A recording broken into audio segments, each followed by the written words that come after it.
Well, thank you so much, Kitty, for being with me today on the WaveCapital's guest speaker series on relationship building in a team environment. You're my 64th guest. How are you today? I'm very well, thank you. Thanks for inviting me. Absolutely, Kitty, and we've been in touch for many years. I'm so happy that you are joining me today. You are a CNN employee for over 25 years. You're a correspondent, you are an anchor, you're a lifetime member on the Council on Foreign Relations. I look forward to having this candid conversation with you about what relationship building means to you and what has it meant for your professional career. I'm glad to be here. So, what does relationship building mean to Kitty Pilgrim? Well, I think relationship building is everything. From childhood, you're forming alliances in the sandbox. You are forming friendships, and some of these friendships last a lifetime, especially in a very demanding professional career, a very competitive professional career. It's very important to have people that you trust around you, and relationships are about trust. Yes, they are. They're very much about trust, and it's all about transparency, and forming those relationships are key very early on in one's professional career, or really going back as early as childhood. And when you're formulating opinions and what career paths are at your disposal to determine what you want to do in life. So, talk to me about your career starting out, and what drew you to journalism and working at CNN.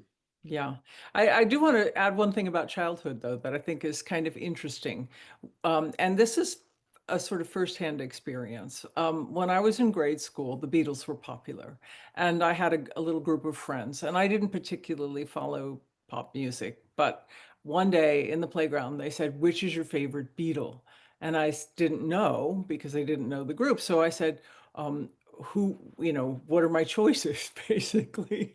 And everyone named a Beatle. And so that was one of my first moments where I really realized that your friends can actually influence and kind of contribute to your base knowledge, right? And so I learned a lot from the people around me in childhood and all the way through. All the way, even today, I'm still learning from the people around me. I'm not asking what the Beatles' names are, but I'm asking other really important questions, and so it's a sort of interesting way that your interactions actually inform your decisions. I said Ringo, which apparently was a very bad choice. At the time, they told me that was not a good choice. Anyway, Well, he was one of the most influential Beatles. I mean, when they had to replace Pete Best with Ringo Starr, it proved to be the right move, and the rest is history because they became who they are and the greatest rock band in American music history. see, you already know more about the Beatles than I do, even today. So there you go. My parents and really my father early on instilled a lot of music into our life, and my sister and we listened to the Beatles. Really, it felt like nonstop throughout our childhood. So it's really ingrained in us, that music, and it's really impacted and shaped our lives as far as being music, aficionados, if you will. When you look beyond choosing one of those Beatles, how did that shape you going forward? So, I was never particularly involved in pop culture. I was much more of a bookworm and much more fact-based, reading about different things, exploration and things, science and things like that. And so I always felt at a very big disadvantage in pop culture. And so that's where my alliances and my friendships actually brought me up to speed in pop culture. And actually, one time I was when I was a professional, I was in New York and I was having lunch, and a very famous actor came up and started to talk to me. And I said, "I'm really sorry. I'm having lunch with my friend. I can't have a conversation with you right now." And I looked back at my friend, and she was shaking her head at me like, "You really don't know who that is." And he said, "Oh, I'm sorry to disturb you." And he went away. And she said, "You don't know who that is, do you?" And I said, "No." She said, "I'm getting you a subscription to People magazine right now." So this is the kind of, thing where your friends add to your base knowledge. Mine maybe more than most people, but your friends and your associates add to your base knowledge. And also I can say that, that I'm in policy forums now where I can't be an expert on every single thing. And, that's when I learn from other people in the room. You were always learning from other people in the room.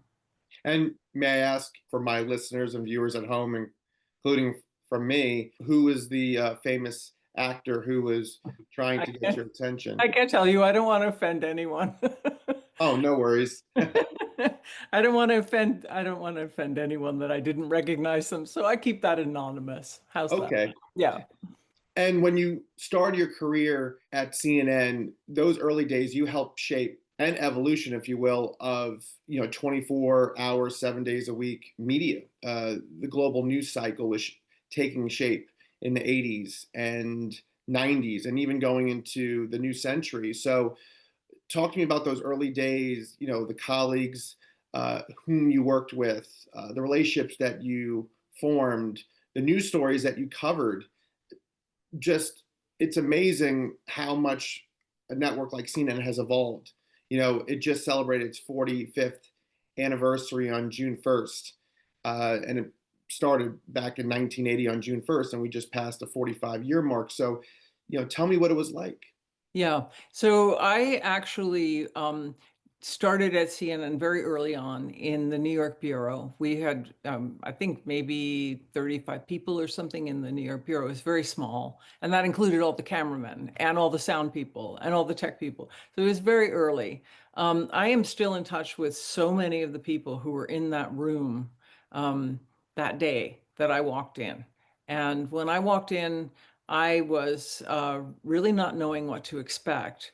And everyone pulled together. There weren't really strong job descriptions. So if you were not doing something, they would just pull you to do something. So we all worked very closely together.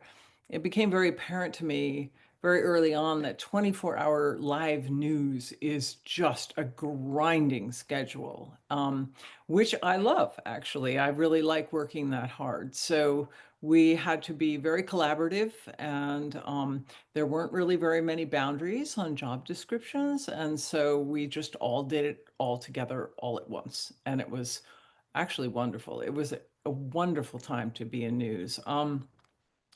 I thought that the global news would, I thought that global news would really take off. I'll tell you how I came to CNN. I was in Europe at an embassy, and I really didn't know what CNN was. And there was a monitor up with CNN broadcasting, and it was so early. And I asked one of the diplomats, all the diplomats were getting their lunch, and they were watching this broadcast as they were waiting in line. And I asked them what it was, and they said it's CNN. And I said, what's CNN? And then they explained it's a global news network in English, 24 hours a day live. And when they said that, I don't know, a light bulb went off in my head, and I said, this is going to be really different for everyone because everyone will be able to hear what's going on in the world at all times. And I said, this is going to change the world. And a sort of very senior diplomat who was in line ahead of me getting his tuna fish sandwich said, well, young lady, I think you're right. This will change the world. And when I heard that and when I thought about that, I kind of knew right then that I wanted to join CNN because it was the start of something that was really, really important. And so at the end of my sort of tenure at the embassy, I was doing an internship. I went back to New York and I applied for a job at CNN. And I was a little overqualified. I had a master's degree and, from Columbia. And they said, well, we can give you a job typing the names of the guests. And I took it. It was also on the overnight shift. So it was really not a fun job. And we had to type the names of the guests and preload them so that when the guests were on the air, you could just, sort of push a button and have their name turn up. And so that's what I did for my first job at CNN. And of course, then rapidly advanced. But I knew that this would be very, very important. It would be a very important moment in communications. And I now work in the field, of women, peace, and security. I felt that even in going into diplomacy or thinking about going into diplomacy as a young person, I was very involved with the peace effort. And so I wanted, the world to have peace. And I thought diplomacy would be the way. But when I saw this communication system that was just being born, I thought that might be the way that we all talk to each other and do better in terms of communication. As you were going through your first days and weeks, months at CNN, and you're working the overnight shift, and it wasn't the ideal job by any stretch, but the fact that you were getting your foot in the door and the fact that you were giving the opportunity to work at this new network, and it's exciting when things are new and you're meeting new people, you're in a new environment. Obviously, relationship building, as I always say, is the essence of humanity. And without relationship building, you don't have a successful network like CNN. You don't have a successful organization in any capacity or in any realm. So, do any of those early memories stick to you? I mean, what was a defining moment? What was a pivotal moment for you? And what were some of those early relationships? I mean, were there any role models, people that looked up to and admired? It was interesting because we were all pretty much the same age. In fact, I was a teeny bit older than most of the people at CNN, and I was the person that everyone came to when they needed a button sewed on or an extra. They wanted to cry on, and tell me about some injustice that had been, done to them. Or I was the kind of the mom of the department, which was kind of interesting because I was only in or my early 30s. And so I was one of the first women to have a child at CNN. I think maybe one or two people were before me, but there was no maternity policy. We were all so young. The company was so young, and so I actually worked while I was expecting my first son, and everyone was sort of curious. They were like, "What does it feel like to be pregnant?" It was that new that everyone was so young, and I was the first person to have a baby. And um, actually, I had the baby, and they called me and said, "Can you come back?" And I was still in the hospital, and I said, "Well, um, no, not right in this minute." And they said, "Well, how long do you think it'll take? 2 weeks?" So Goodness. they really didn't, no one was, we were all just finding our way. So I'm happy to report that that baby is my son William, and my son William is a producer at 60 Minutes right now. So I think Wow. I think his DNA came from the newsroom. But there were moments where we were all really pulling together, and there were moments when we really didn't know what we were going to do next. One of the big moments in my career, my background is in Russian and Russian studies and economy. And so when it looked like the Soviet Union was going to break up, I ended up in Moscow reporting on the economic conditions that were underpinning the breakup of the Soviet Union. So that was a big moment for me. And then, and as my career progressed, I went to many of the countries that were Eastern Bloc countries or communist command economies, turning to demand economies. So Cuba, we were the first journalists allowed into Cuba. I went to China. And as these economies turned, then I sort of followed the wave of towards capitalism that a lot of the countries followed. So it was really very interesting times to be at CNN. And the people I worked with, I mean, again, I am still in touch with the people I worked with in those environments because they were so unique and so special. Well, it's really interesting the timing of when CNN started. I mean, it started with about several months before President Reagan took office. And really, the first decade of CNN was the Reagan administration was the bulk of it. And when you talk about, covering what was happening in the Soviet Union, and obviously the Soviet Union eventually falling, and President Reagan's famous speech where he says, "Mr. Gorbachev, to tear down this wall." What was going through your mind and covering that My field of study was political economy, and so with a Russian emphasis. And so I was studying these basic command economies in academia, and then to actually have one of these economies, to go to Moscow and watch firsthand one of these economies collapse and see what happens next, and to watch, Russia try to experiment with capitalism. And I mean, it's a little laboratory for me because it was just really interesting that, you could watch a country develop like this. And then, of course, we know what happened. It wasn't as everyone was very excited about it in the beginning. And then, of course, it didn't work out quite as everyone expected. But no, to actually have studied economics, to study, geopolitics, and then to actually go into the environments where it's actually dynamic is so exciting. I mean, I just remember being thrilled, like most of the time, to do the things that I did. And what, from that point, after covering the Soviet Union and seeing what was happening, and we saw a lot of fragmented ideologies, people who wanted democracy and people who wanted to stick to those old communist ways. So you saw a division in real time, especially during the 80s. And in a country like ours, we're experiencing division, and really every country throughout their respective histories have always had, divided ideologies, thoughts, opinions, beliefs of how a country and its people should carry on, how a government should run, how a government should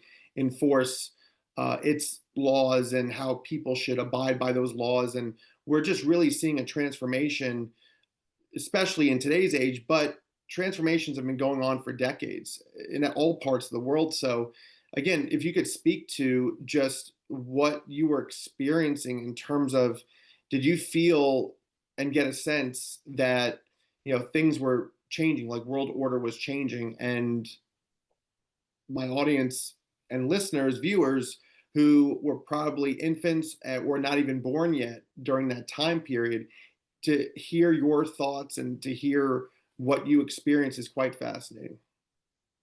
I have to say, I think things come in waves. And so it was interesting to be there in the mid 80s when things were really starting to build. And then early 1990, things started to build again. The thing that was really interesting to me is the evolution of technology has been so extreme for the duration of my career and my lifetime that, in our early reporting, of course, we didn't have cell phones. When you were out in the field, you were gone until you could get back to a landline. I was a single mother of two sons, and when I was in the field, I was gone. I was unreachable. Um, it's really interesting now how, when I saw this moment where we would all be connected through television, that we're now all connected in so many other ways constantly. People complain about it, but actually really like it very much.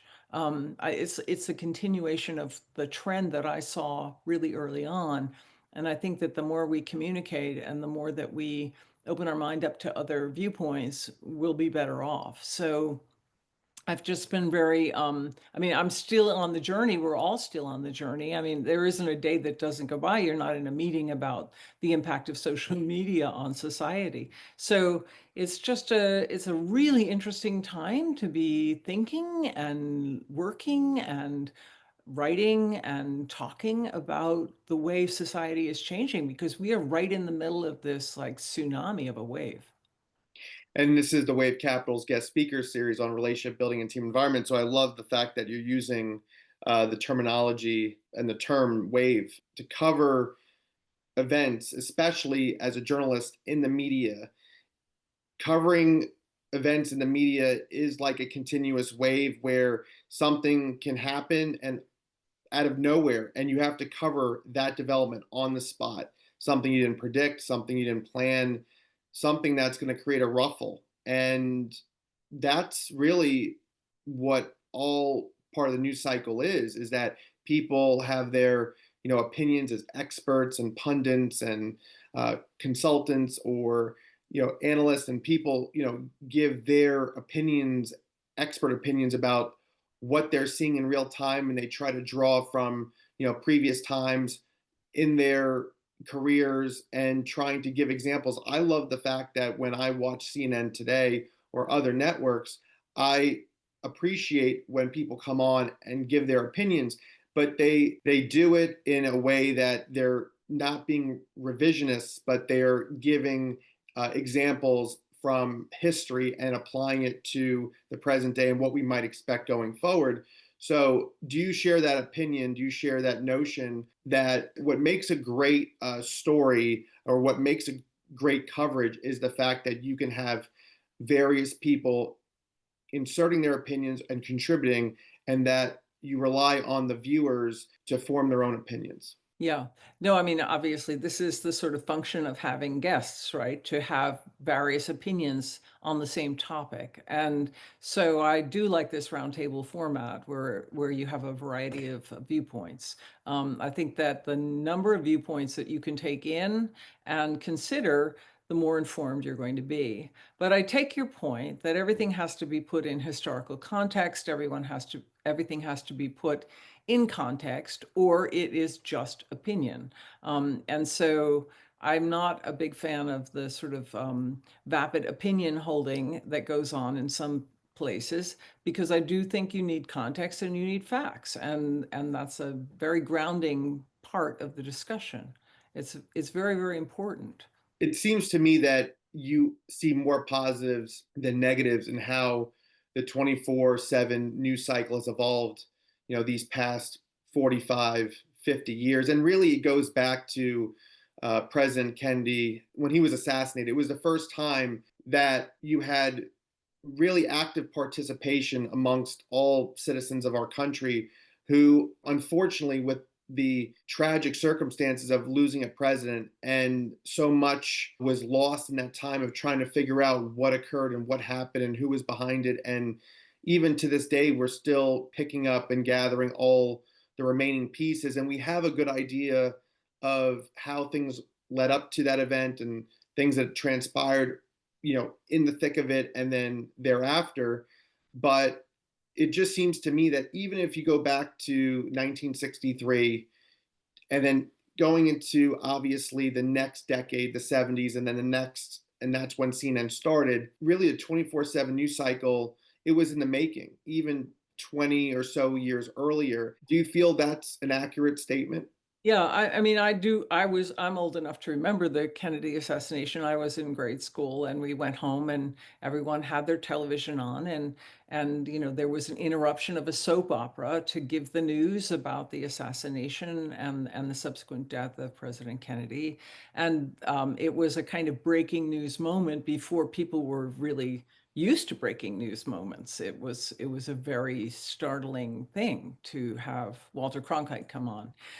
I grew up in an era where everyone turned on their TV set at, 6:30 or 6 or whatever to watch a half an hour of news, and everyone had their favorite anchorman, and the news was pretty cut and dried and very factual, and many people really romanticize that period, but I don't, because I think that it was an interesting time, and it was a time when America pulled together and everyone got the same news every day from three different networks. But we were not getting a breadth of experience and opinions, and there was a limited amount of news you could put into a half an hour. And so I actually remember Walter Cronkite saying, and that's the way it is, that was his tagline. Um, Many people romanticize that. I don't. I don't think an anchorman should say, and that's the way it is. And I think that we should have more viewpoints and a broader scope. Um, I think that's a bedtime story to the American public. If you give them a half an hour of news and say, and that's the way it is, and everyone just goes about their day and has dinner, and and then plays baseball or something. It's just it's a romanticized version of America, and life is much more complicated. And when we look at history now, we see that even those times were very much more complicated than we thought. And so I am a big fan of information. We're in the information age, and I love being at the cusp of the information age and in right in the middle of the information age. I love it. I mean, think about it. We're doing this podcast, and I'm sitting home, and you're in your office or something. And a few years ago, we wouldn't have done this. I would have had to have gone to a studio or something like that. Now we have all this new technology that's like 3 or 4 years old that we're using now, and I love it. I love it. I truly do as well. And I know that we've been connected through social media for many years. And what's interesting about podcasting is that it allows you to have your own say, or it allows you to be able to, control what you want to convey, but to do it in a very genuine, honest, thoughtful, informative fashion, because two people having a conversation back and forth. And although it's not in person and it's done virtually, a podcast is set up where, it's not just for 5 minutes, 10 minutes, but allows us to really flesh out a lot of ideas, a lot of content. And we're able to, again, go talk about different topics. And really, it's that continuation of what we're doing. Even my podcast being about relationship building and team environment, we're building on our existing relationship while we're on this podcast, and it's a never ending exercise, and I love that. And I love the fact that you give this interesting perspective on Walter Cronkite or others who have come before and since and present day and in the future. People will always find people will always be in a position to critique rightfully what he or she doesn't like about one particular fellow journalist, and that's okay because it's America. We can have our own opinions, we can have our own, thoughts, and that's what freedom of speech is all about. So I love that you, chose Mr. Cronkite, as the late Walter Cronkite, as someone who we all are familiar with the tagline, and that's the way it is.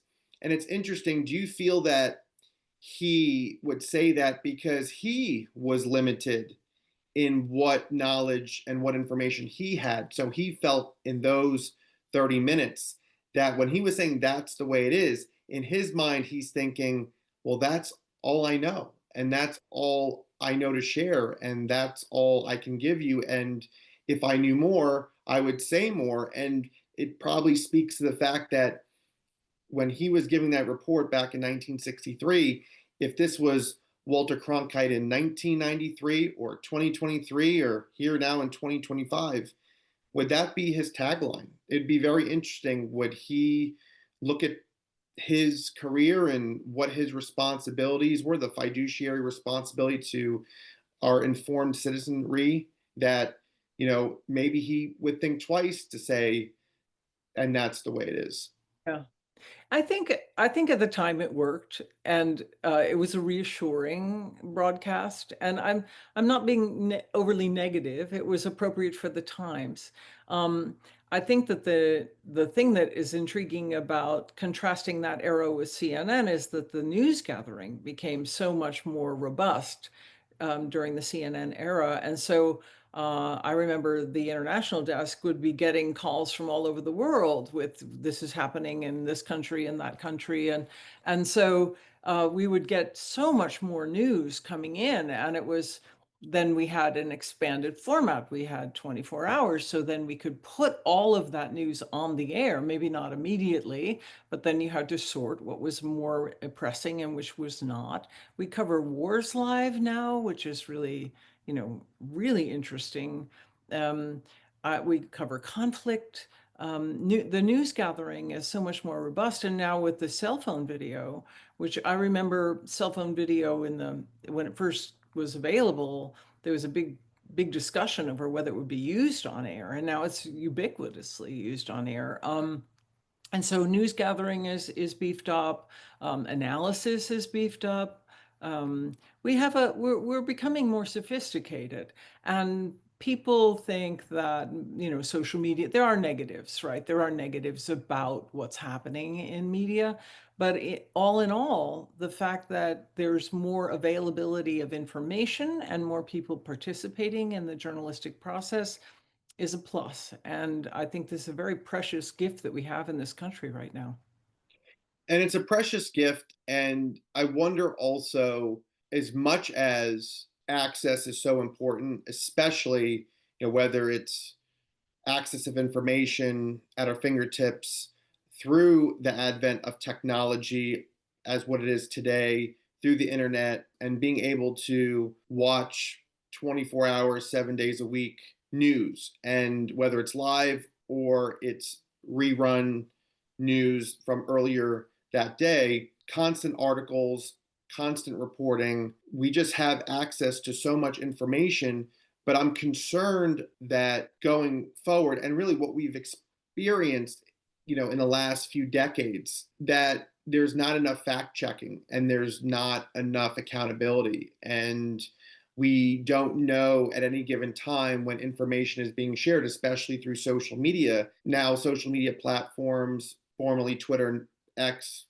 has a way to fact check people's posts. And it's all through algorithms. And it's quite fascinating that that's something that's developed in recent months. And now we're seeing it with our social media accounts.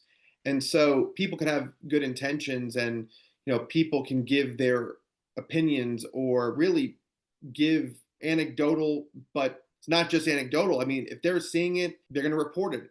If they experience it, they're going to write about it. And so how can we still give someone who's reporting this information, whether for a network or independently, how could we give this person the benefit of the doubt first and not judge about what's coming out, but then at the same time still hold them accountable and make sure that they're dotting their I's and crossing their T's in their reporting, and that what they're presenting is factual? Is it, what it appears to be, and is it not over dramatized? Just wanted your thoughts on that. Yeah.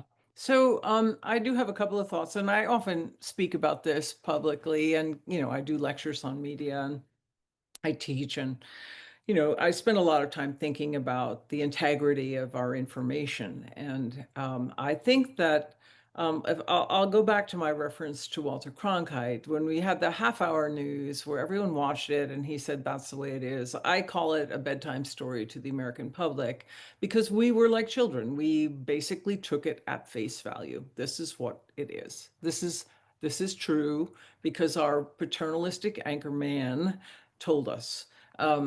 And so now we have to be grown-ups. We have to consider our sources. We have to analyze our sources. We have to broaden our sources so that we get a multiplicity of viewpoints. And there's more of a responsibility on the consumer of news to be sophisticated about it. We are getting more and more sophisticated. You will see now in the news cycle that something will turn up, everyone will see it, they'll react to it, and it will be debunked within, an hour, where before it would take a day or maybe a week to debunk something that wasn't true. So we are getting better at correcting the mistakes in the media, and we're getting better at being sophisticated about understanding what is real and what isn't. I'm now, when AI generated imagery first started coming out, I kind of believed my eyes, and now I'm getting very good at saying, oh, that's AI generated. And I think everyone is. We're all learning, and that's just a few years old now. And so we're all learning how to become sophisticated in our consumption of media. And I don't think that's a bad thing. I think that's a good thing. Now, if you go down a rabbit hole and use one source, or only look at, Twitter, or, you limit your sources, you're going to have limited information. and maybe not accurate information. So we have to be grown-ups about this at this point. Of course. And do you feel that when you think about what happens on Capitol Hill or how policies are contemplated, and whether it's Democrats, Republicans, Independents, they come together, they try to work on bills, they try to get legislation through, whomever the president is, has to sign that legislation and gets enacted into law. But Congress in recent years, and it just seems like this has been going on for a decade or more now, Congress's approval rating are at record lows, and appears to be that single digits or even in low double digits, that has become the norm, where 40, 50 years ago, that would be seen as fiction. And so, do media outlets, do they need to do more in terms of holding our elected officials, accountable? And the people who are reporting the news, the people who are anchoring, the people who are producing content, they have a responsibility too to be able to be as factual as possible. And content is going to be disseminated, and the rapid pace of that dissemination is going to blur to the point where people don't know what they're hearing, what they're consuming is going to be 100% accurate. And I take it from your point, and I understand your point very well, that as a society, we're getting better at that, and we're doing better than we've ever, because we're getting used to that rapid pace, and we're becoming experts on whether it's artificial intelligence generated content and what's real and what isn't. But is it where does the media need to do more to hold their elected officials accountable? Or do these networks have to, whether the FCC needs to do a better job or a more thorough job of, really monitoring these networks, all of them, how they report the news, how they cover the news, how they disseminate it? Who really bears that responsibility the most? Yeah, it's vastly complicated. I think that the fact that we have so many media outlets available to the American public is a good thing, because elected officials don't have to um, basically try to get on the air. They can get on the air and deliver their message the way they want at any time through any medium they choose: social media, broadcast, anything. Um, it's up to the consumer again. The onus is on the consumer to sort through all the different information sources, decide what's reliable, which journalists are being professional and which are not. And I honestly, I mean, and I know you feel the same way. I don't know any journalist who went into journalism to misinform the American public, right?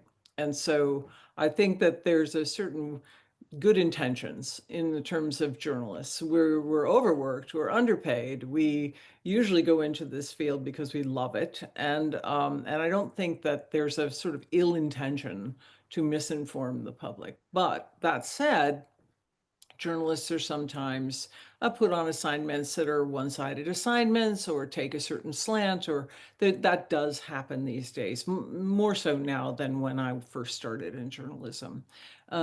And so you just have to be aware of that, and you have to consider the source. It's like one of the main rules in journalism: consider the source. When you hear a fact, consider the source and the motivation of the person who is saying what they're saying. And that is also part of the landscape that you have to consider when you're reporting a story. I Sure. don't I think that it's very difficult for people who want an easily digestible, fact-based sort of compilation of what happened today. Very hard to get, right? But there's a little work involved. But we're living in an information society, we're living in a free society, and these are the obligations of living in societies like this. If we wanted prepackaged news from a single source, we're not in the right society to be asking for that. So we really have to be much more sophisticated about how we consume news. And I believe that journalists should, really examine how they report and, responsible reporting. Personally, I know incredible journalists who are very responsible about what they report. Of course, and the majority of journalists are. And I think, unfortunately, there are a certain number of quote unquote journalists or pundits or people who should specify more to their audiences. Are they considered journalists, or are they more of the opinion editorial minded folks who have news shows at night and are adding more opinion than fact, and people, audiences at home, viewers, listeners, trying to parse through it all and trying to figure out, okay, is this more opinion oriented or is this more fact based journalism? And I think that is the struggle that we deal with as a free society.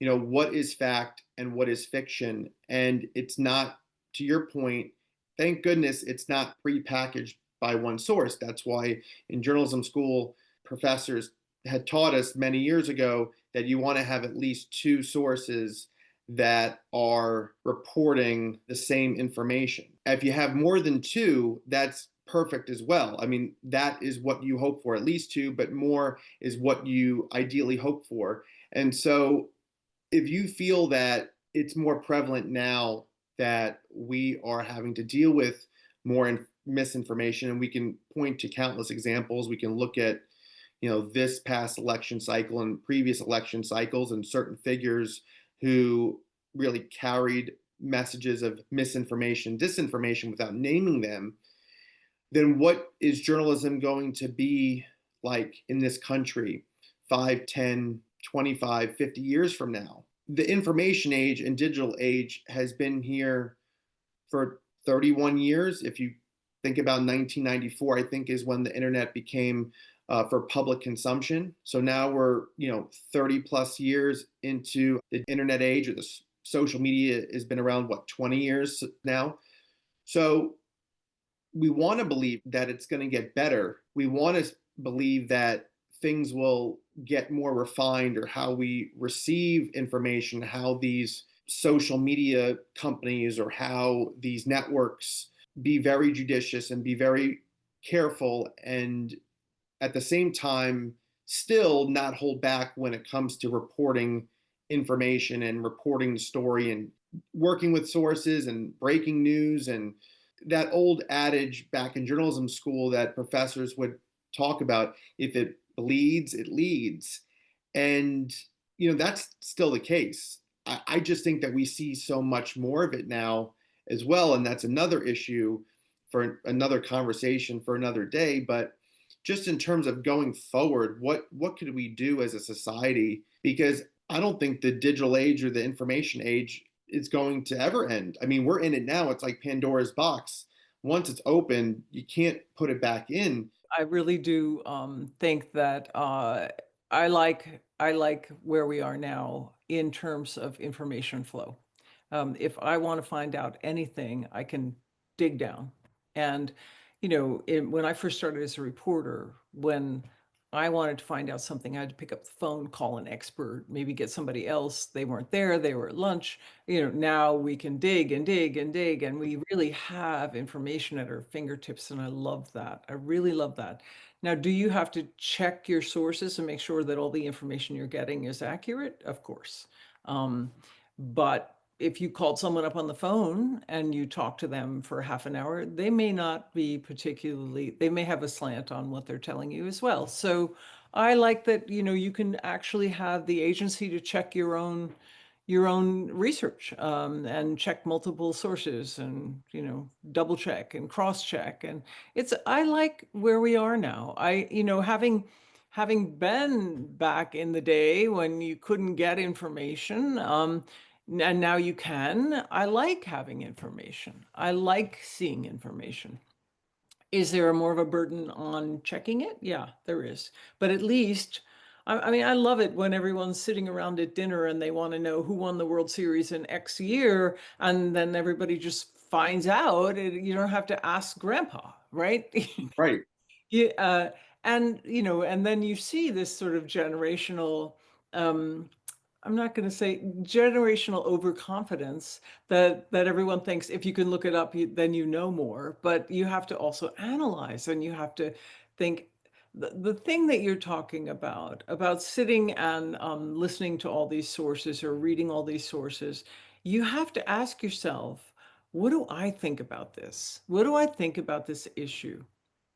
And I think that that's a privilege and an obligation, and it's work, but it's really good that we're actually doing that. What do we think about fill in the blank on policy or social movement or anything?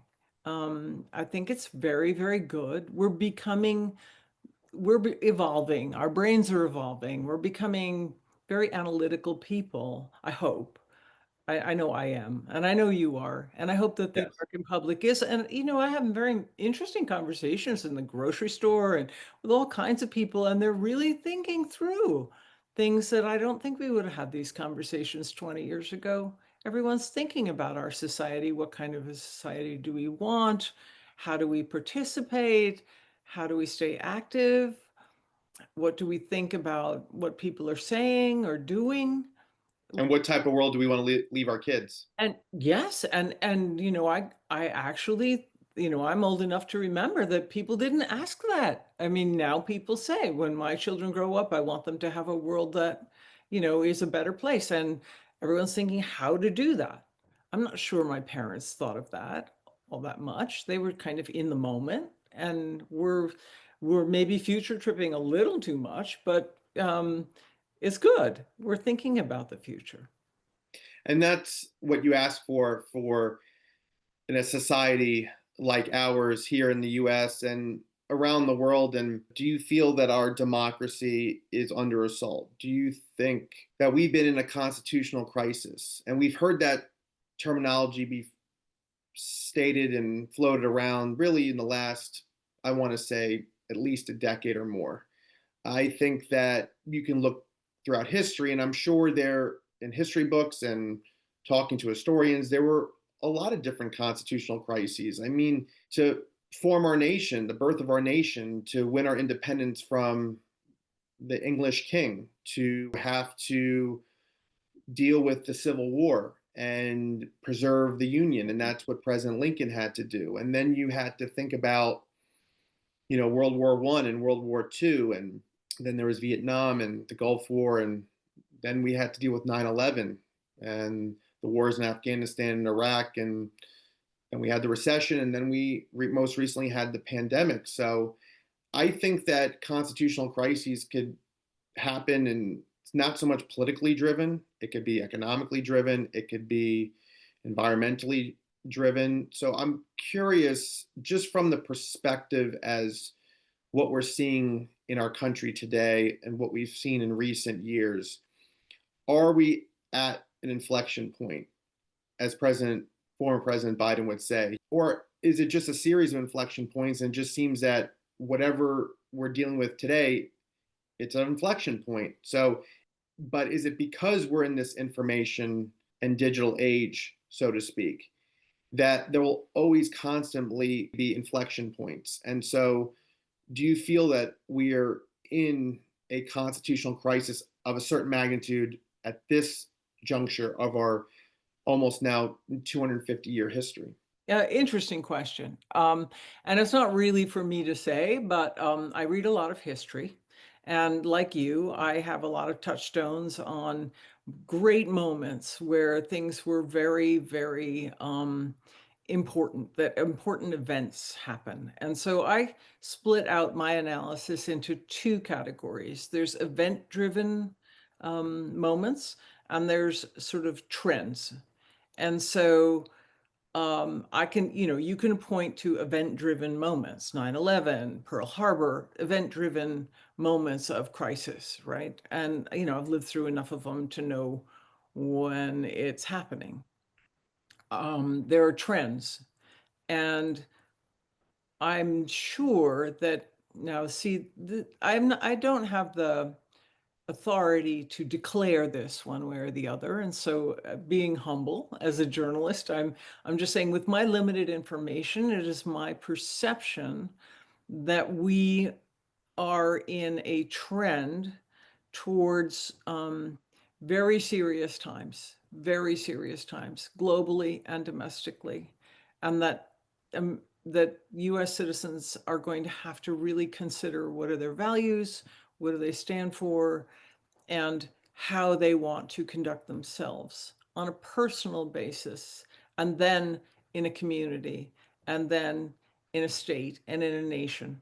And it has to ripple out, but it starts with your core values. And that's where I think we are. And so, in this trend driven moment, I think we're at a moment where we should be doing this analysis, this very personal reflection, and knowing what we think and why. Now, that said, I'm not sure, and this is where my crystal ball is really not functioning. I don't know if we'll be in an event driven moment, but it certainly feels like the world is moving towards crisis point when you look at the potential for conflict, the conflicts that are already hot wars, Ukraine, and so you really could have an event-driven moment that will again make Americans think, oh, this is the moment. So where were you when Kennedy was shot moment is an interesting question because it makes it very personal, right? But it also is a question about where was society at that moment, and how did society change at that moment, and how did Americans' view of how the world was in relationship to them. We may have an event-driven moment coming up. I hope we don't. I hope we don't have a tragedy. But having lived through several, there's no guarantee. But in the meantime, we have to be thinking about this trend and where the world is going and how we want to function in it. And that's how I analyze the world. And that's just a very personal way. That's outside of our conversation about media. This is just, me as a citizen, right, thinking about these things.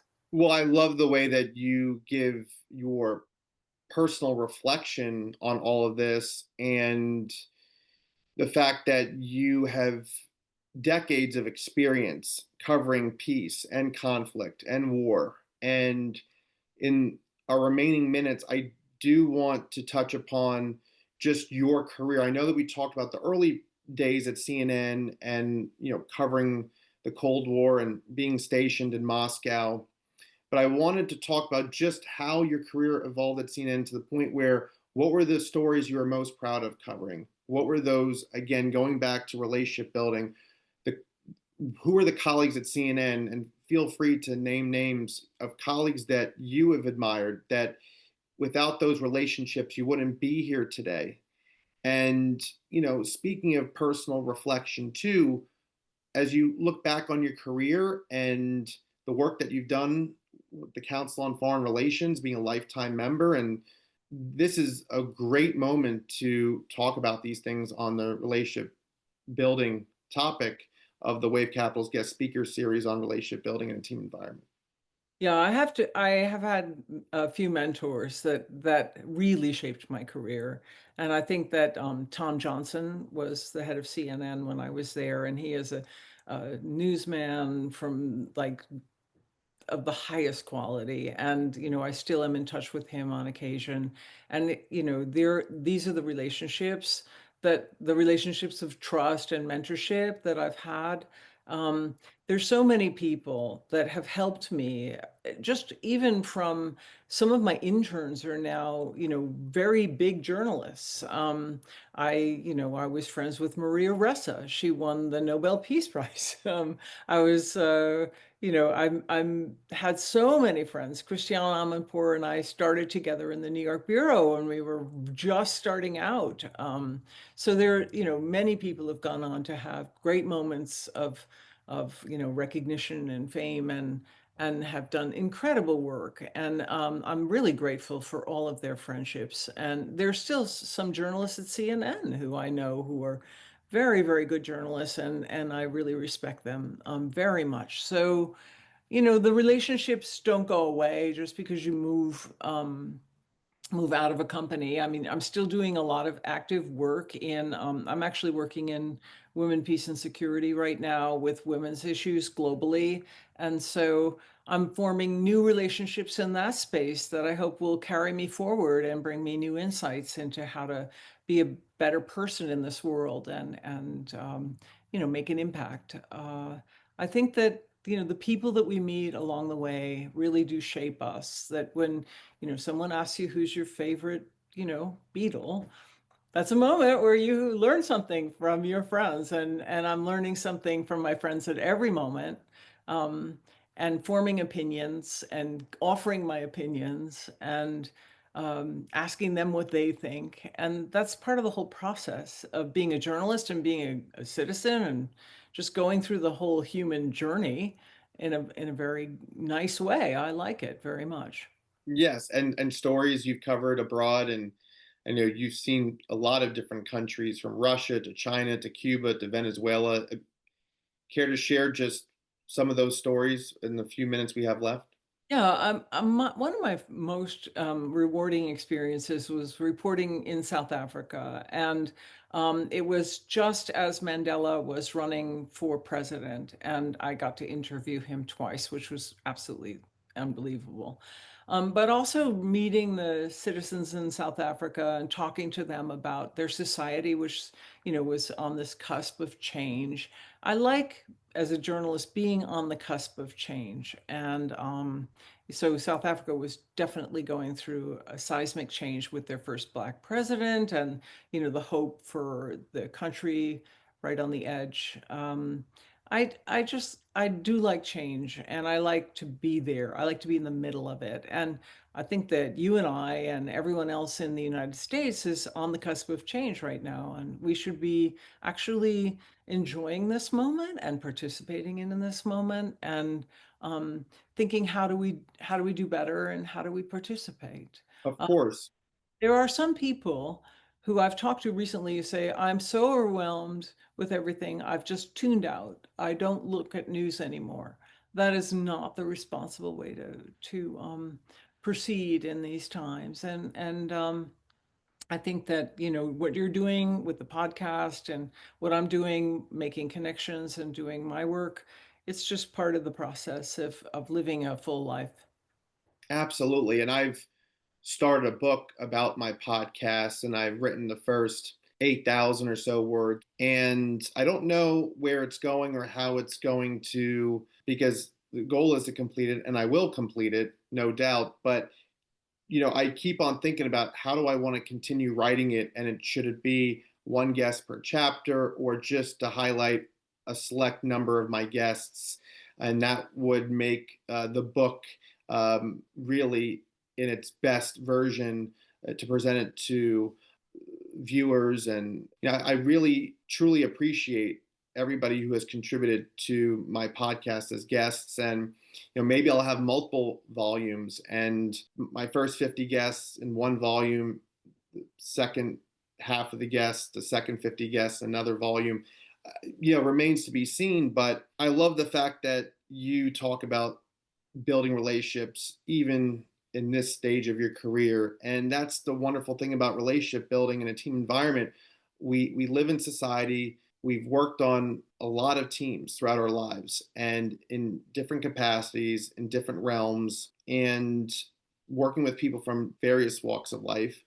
And each conversation that we have, and I mean, it does shape our future. It does shape our success. It does things a little bit more predictable in an unpredictable world. And so I appreciate that, although this is our first time, obviously for my audience at home, this is our first time meeting face to face, and although it's virtual, and we've been connected on social media for years because I'm someone with my LinkedIn profile or my Facebook profile or other social media. I love connecting with fellow journalists, or I love connecting with people who are, highly educated or well-rounded, and people who are, they really are fearless. They really go after what they want. They have a desire to do good in the world, whether you're a journalist or an architect, an engineer, a business owner, someone who has been successful on Wall Street, someone who has worked at the White House, someone who has, shaped policy on Capitol Hill. I got my start after college interning on the Hill for a U.S. congressman from North Carolina, worked at ESPN, NBC, Universal. I've been a board member, board of director of a major chamber of commerce.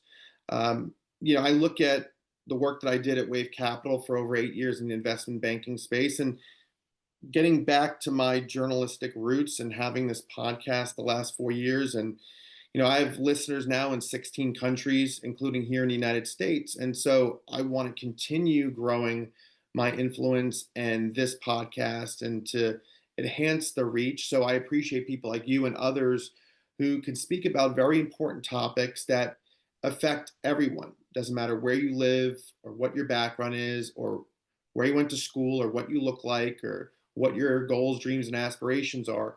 We live in one world and in one society of people who, are just trying to figure it out and get through each day and trying to make the world a better place. And for those who, no matter where they are in terms of the, hierarchical order, if you will, of, whether the roles they have in society, how important they are, or how frequent they may be visible, it's also the people behind the scenes. It's also people who maybe they weren't blessed with a formal education.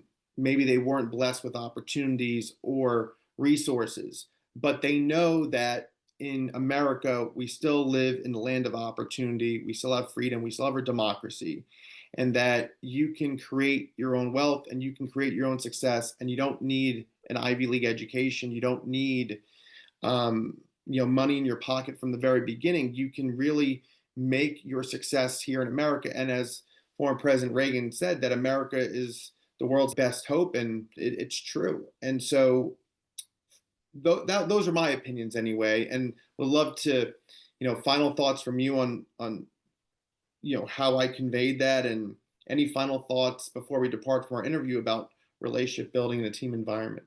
Yeah. Well, it's a real pleasure to talk to you today. And, I think that you're doing really good work in that you're reaching out to a lot of people and talking about important things. And I think that if we all do this on a person-to-person basis in our lives, that the communication will improve, right? And so I'm really glad that you're doing it. I know this is a goal of mine. I speak to large groups, small groups, one-on-one. And I do it all the time about where are we, how do we live our best lives, and how do we participate responsibly in the society that we really are trying to build. And I think that you're helping, and I'm hoping to help myself. And I wish you every success because I think you're doing a great job. Thank you. And I think you're doing an amazing job too. And congratulations on all of your success. And, I really appreciate the touching story about your son and having to raise him in your early days of CNN, and to know that your son William is a producer at 60 Minutes. It definitely follows the gene pool, so to speak, of you're a family of journalists, and you and your son and others who. Actually, my other son is a journalist as well. He's a music journalist. He was Wow. a rock musician, and now he has his own digital magazine for music. So it's a journalism family, actually. So, Yes, and I think that writing and talking and communicating is something everybody can do. There's no barrier to entry on this.